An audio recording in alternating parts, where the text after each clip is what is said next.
On my 50th birthday, they made me wear a King of Letdowns crown. Everyone laughed, even my wife. I smiled, grilled, paid for everything. Then that night, I booked a one-way ticket. 2 weeks later, my daughter was on Facebook begging people to help find me. Hey there, I'm Richard. So, I'm 50. Well, I was when everything started going downhill. You might wonder how I ended up just leaving my family without saying anything. It's not like I had a huge meltdown or anything. It was more like a slow build-up, kind of like that saying about boiling a frog. You know, put a frog in boiling water, and it'll jump out. But heat the water slowly, and it'll just sit there. That was me for years, decades, actually. I didn't realize how bad things were until I got a crown labeling me the King of Letdowns right in front of everyone I cared about. Let me take you back a bit. I've been married to Marlene for 27 years. We met in college.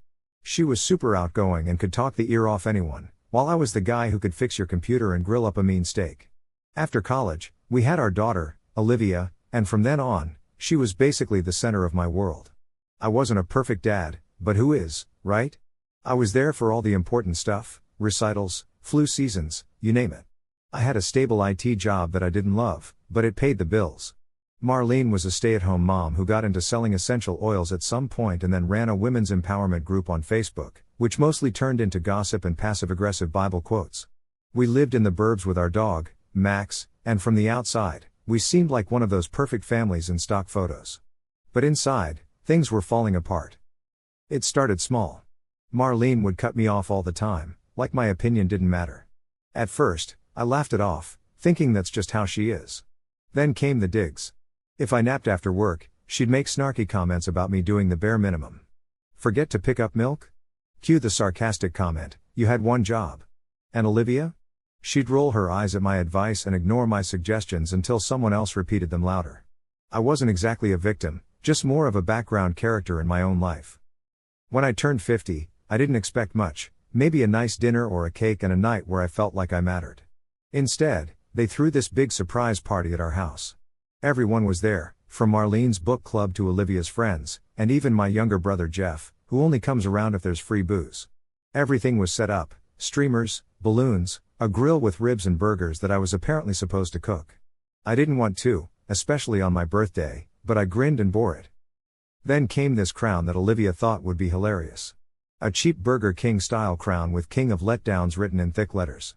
Everyone laughed. Marlene thought it was the best joke ever, and even Jeff chimed in with, "Damn, bro. It's kind of true, huh?" I forced a laugh. I always do. I ended up cooking and taking pictures all night but wasn't in a single one. Not one. When cake time rolled around, someone yelled, "Make a wish, Rick. Wish for a personality." More laughs followed. I clutched the knife a bit too tightly but kept that smile plastered on. After everyone was gone, I was left cleaning up.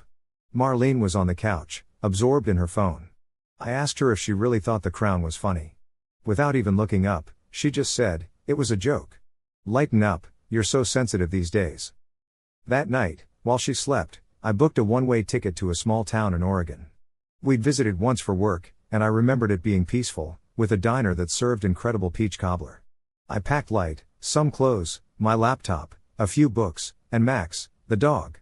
When I left, no one even noticed until after I was gone. I left a simple note saying, "I need to go. I don't think I've ever really been happy. Take care of yourselves, Richard." 2 weeks later, I saw a Facebook post from Olivia of us at her high school graduation, a rare picture where I was actually included. So, there's this picture frame with a caption that says, "If you spot my dad, let him know we're really sorry.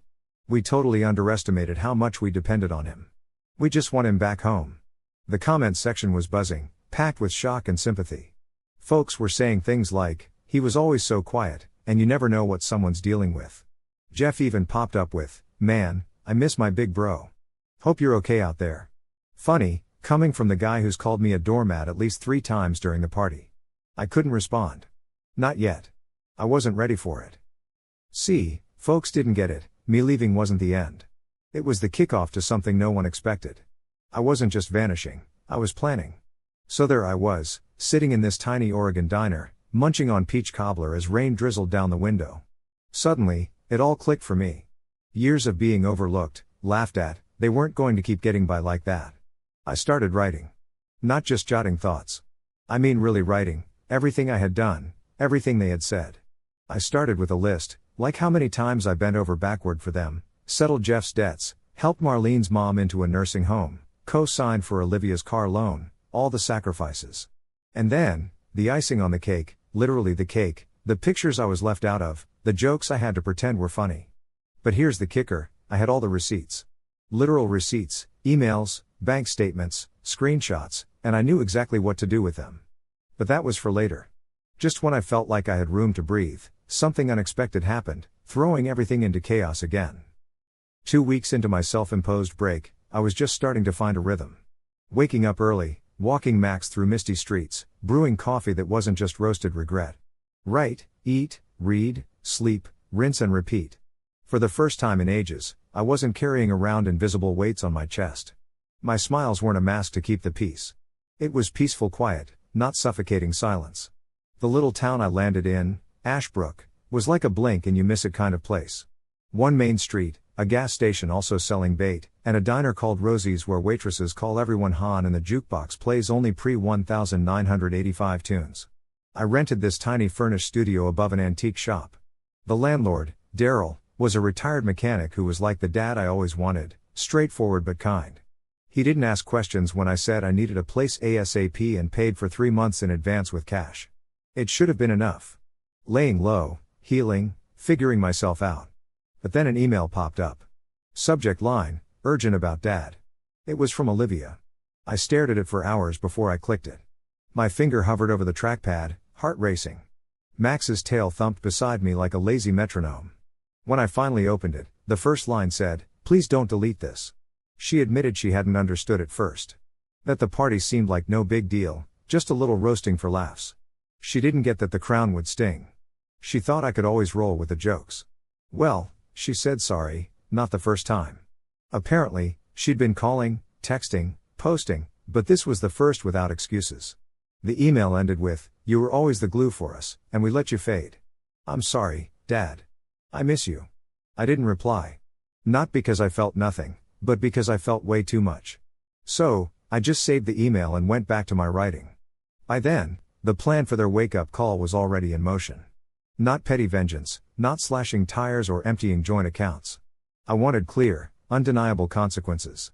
I wanted them to realize what they'd lost, not just emotionally, but practically, financially, socially. I'd built more of their lives than they knew. Now they were going to learn what happened when I stepped back. First thing, I called our financial advisor, Dale, who'd been with us for years. I calmly told him I wanted my name off all joint accounts and to move my investments into a new solo account. He paused.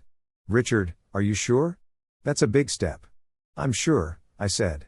"Does Marlene know?" "She will." Next, I hit up the mortgage company. The house was technically under both our names, but I'd been the one paying for it for the last 15 years. I had the bank statements to prove it. I stopped the auto payments, same with utilities. Marlene didn't even know how to log into the billing sites. I'd set them up and handled them all. She hadn't paid a single bill since 2007. I gave it 3 days. By day 4, my phone, finally back on, buzzed like crazy, 20 missed calls from her number and 3 voice messages. I didn't listen. Just blocked the number. Then. So, I was going through my Facebook messages and first up was Jeff. He was all like, "Yo, bro, we need to talk. Everything's falling apart. Call me." Pretty intense, right? Then there was a message from her saying, "What are you doing? This isn't funny anymore. Come home. We need to figure this out." To top it off, there was a public post from Marlene. She's got this knack for being dramatic and vague at the same time, and she wrote something like, "When someone you love decides to leave the family instead of talking it out, it says more about them." And her choir of supportive church friends and MLM pals ate it up in the comments. But what really caught my eye were the quieter comments from people I barely remembered. Like, a former coworker chimed in with, "I always thought Rich deserved better. Hope he's doing what's best for him." Another one mentioned, "I saw what happened at that birthday party. It wasn't okay." Marlene ended up deleting the post in a few hours, but that's when things really started falling apart. Jeff, who was used to me bailing him out of everything, tried to get a loan but got turned down because he didn't have me to co-sign anymore. Olivia's car payments were still coming from our joint account, but when I stopped covering for it, her next payment bounced. It wasn't about being mean, I just quit carrying all the unacknowledged weight. 2 weeks after that birthday party, I got a certified letter forwarded to my new place. It was from Marlene's lawyer. She wanted a separation and was claiming emotional abandonment and seeking alimony. She thought she deserved most of our stuff because she'd been a stay-at-home mom. I had to laugh because she didn't know I'd been keeping records of everything, every tax return, every bill, every repair job I did at the house. I hired Arthur, a lawyer who was all about the facts, not the drama. When I handed him my folder of documents, he was impressed, saying, "This is thorough." I told him I'm an IT guy, so I backed things up. As we got our case together, I hoped Marlene might reach out with an apology or some understanding, but nope. Instead, I got a voicemail from Olivia. She sounded really upset, saying, "Dad, things are really bad here. Mom's freaking out and trying to sell the house, but she can't without your signature. Jeff's staying here, and they're fighting all the time. I don't feel safe. Please call me." And then she whispered that she was starting to understand why I left. That voicemail hit me hard. I hadn't been used to hearing Olivia talk like that. It wasn't the usual tone, it was soft and raw. But it didn't change my plan. I knew how Marlene played her cards. She was a pro at making you feel guilty for stuff she did, not the type to scream and break things. She was the master of quiet manipulation, and trying to gaslight everyone around her. I hadn't just left a marriage, I had gotten out of a psychological maze. Watching Marlene's world fall apart without me holding everything up wasn't a revenge movie moment. It was just a moment of clarity. But Olivia was different, I had to believe that. I took a small step and sent her a quick text, "Heard your message. I'm okay. Not ready to come back, but I'm listening." Hours later, she replied with, "Thank you. Just knowing that helps." It was a tiny step, but a step nonetheless. Meanwhile, things were going downhill faster on Marlene's end. Arthur filed a motion to fight against Marlene's financial claims and separation filing. We included copies of my pay stubs from the last 2 decades and a breakdown of all the expenses I covered myself. You know what stood out to me the most? Keeping a detailed year-by-year record of all the cash I pumped into Jeff's bottomless pit of debt. Marlene always said I was never really there emotionally. But Arthur had my back, pulling out birthday videos, vacation snaps, old text threads, and even receipts from Olivia's therapy sessions after her high school heartbreak. He pieced it all together like a detective, stacking up evidence until Marlene's story started to wobble like a Jenga tower. I wasn't after custody or the house, there was no kid in the picture. I didn't even care about getting financial revenge. I just wanted the truth out there, loud and clear. I wanted Marlene to stand up in court and explain why she labeled a man who did everything for his family as a failure. Word got around to the family. My cousin Teresa called me up, saying she always thought Marlene was a bit much but never mentioned it. A couple of Olivia's former teachers reached out on Facebook, telling me I never skipped a single parent-teacher night. Some kids don't get that kind of attention. It's funny how hindsight works, right? Then, about 6 weeks after everything went down, I got an email from Marlene. No lawyer involved, just her. The subject line was blank, and the message said, "I miss you. Even now, I don't understand why you didn't just tell me how you were feeling." That hit me hard. I mean, I did tell her, probably 1,000 times in 1,000 different ways. From tired sighs and long looks to fixing a flat tire in the rain while she stayed warm inside. From late-night grocery runs when Olivia was sick, and Marlene was too tired, to putting my dream aside to fund her essential oil store. But I never yelled or made a scene, so in her mind, I didn't say anything at all. I didn't reply. I just forwarded it to Arthur with a note, "She's still not getting it." Then, just when I was convinced things couldn't get more complicated, Olivia showed up. It was a rainy Saturday morning, typical, and I was returning from the diner with leftover biscuits for Max. I saw her leaning against a rental car, looking just like she did as a teenager when I told her she couldn't go to a concert on a school night. I froze when I saw her. She looked up, said hey, and Max ran over, wagging his tail. "He remembers me," she said, smiling and scratching his head. "He's got a better memory than most people." She flinched a little, then stood up, admitting she hadn't told Marlene she was coming. She needed to talk. I nodded and motioned for her to come up to my studio. We sat in silence for a bit while I made coffee. She took hers black, just like me, which made me smile. Eventually, she opened up. "I didn't get it before," she admitted, her eyes on the coffee mug. "I thought you were overreacting by leaving. But now, Mom cries every day, not because she misses you, but because the bills are piling up. Jeff's drinking like a fish in the basement, and the house is freezing because she can't figure out the thermostat. She misses what you did for her, not you. She kept going, saying she'd started acting like Marlene, dismissing me and everything I did. I didn't realize how much I took you for granted until you left. She looked around my little space, taking in the books, Max curled up on the rug, and the half-finished jigsaw puzzle on the table. It's not much, but it feels more like home than our place ever did. That got to me. I leaned back, trying to process it all, not ready to make her feel better just yet. She needed to sit with it, like I had for years. Then she hit me with a question I wasn't expecting. Are you coming back? I looked out the window at the drizzling rain, took a deep breath, and said, I don't know. But I wasn't entirely done. She didn't push for more, just nodded, and got up to leave. Before going, she paused at the door, saying she hoped to earn a place in my life again someday. And then she was gone. I stood there for what felt like forever. The next morning, I called Arthur. It's time, I said. Let's head to court. And what happened after that? Well, let's just say it turned everything upside down. 3 months later, I found myself in front of the courthouse, wearing my one good suit. The same suit I wore to Olivia's graduation, back when I thought everything I did meant something. I used to think I'd be shaking like a leaf, but my palms were dry, and my breathing was steady. Turns out, I wasn't nervous at all. I wasn't that guy anymore who laughed off every insult and apologized for just being there. 3 decades of being brushed aside made me sharper, stronger. It wasn't about getting back at anyone, it was about finding my voice again. The courtroom wasn't packed, just a few bored lawyers, a bored court clerk, and Marlene sitting across from me. She looked like she was dressed for a Hallmark movie funeral, all in black, fake tears and everything. She had this look of contempt mixed with desperation, like she couldn't decide if I was the villain who messed up her life or the tool she lost and suddenly needed. When it was our turn to talk, her lawyer went first. He spun a tale of a guy who just upped and left his family, a woman who ditched her career for the house, and a daughter who was emotionally scarred. Marlene even dabbed her eyes at that part. I just kept a poker face. Then Arthur got up. He wasn't trying to show off, he just laid everything out, years of financial support in black and white, the texts, photos, and family events I organized and paid for. The debt I took on to bail Jeff out, all those bills. He even showed the court the king of Letdowns crown, if you can believe it. We read those messages out loud and all the social posts too. And then he hit them with the line that stayed with everyone. My client didn't ditch his family, he just stopped playing a part where he was the punchline, not the star. Marlene tried to interrupt, saying something about context and jokes, but the judge shut her down. In the end, the court sided with me. The house would be sold, and I'd get the bigger share because of all I contributed financially. Marlene's alimony request was shot down since she's totally fine to work but didn't. Her claims of emotional abandonment?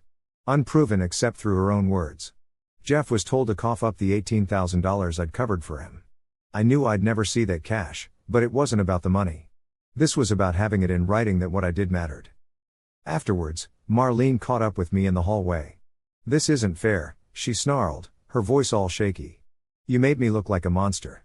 I looked her dead in the eye for the first time in years. You didn't need my help with that. She flinched as if I'd slapped her, then just walked away. A week later, I signed the final papers, officially taking my name off the house.